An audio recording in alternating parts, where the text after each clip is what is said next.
Did you watch Britt Baker versus Serena Deeb? A little bit. It's the first time we've seen Britt Baker since, I think, Wembley. It's her hometown, so I guess she has to be there. Serena Deeb, the little bits I watched looked really good.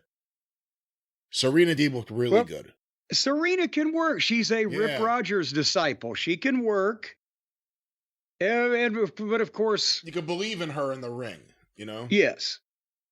And Britt Baker, the hometown girl, came out with the Pittsburgh towel on her back or whatever that was, and she won with the mandible claw.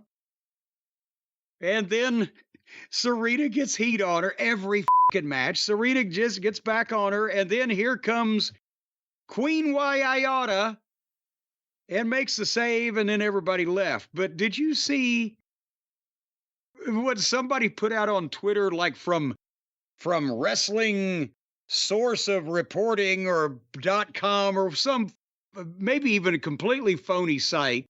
It had to be a made-up deal, but the reason for Britt Baker being suspended... Did you see this? I don't know what you're talking about, no. I saw that one person tweeted it. It was a made-up, mocked-up news headline, Britt Baker suspended. They said the reason because she was using nitrous oxide in the locker room, and that she was suspended for... Hey, she would have been the most popular person in the locker room. Yeah, but I'd be calling her up right now. But again, because she's a dentist, she was able to get... Obviously, we are not saying that was in any way truthful. I thought it was funny and it's bullshit. But can you imagine that? Nitrous oxide, for one thing, is not a performance-enhancing drug, but it's not necessarily something you'd be sitting around a locker room doing before you go out to work either.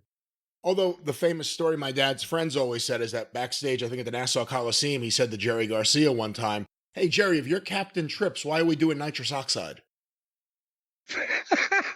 Jerry didn't have an answer. Or if he did, I don't know what it is.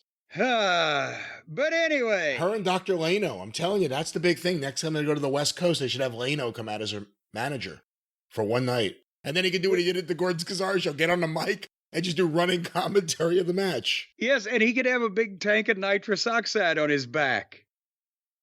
Isn't there one already? Yeah. So then, continuing in the female genre, Renee Moxley-Good was in the back with Maria May, and Willow came in, and they argued, and they fought, and they got pulled apart. It's the same. Every segment is just... It's like these kids have seen highlights of wrestling from years gone by and think that that's all that they ever did.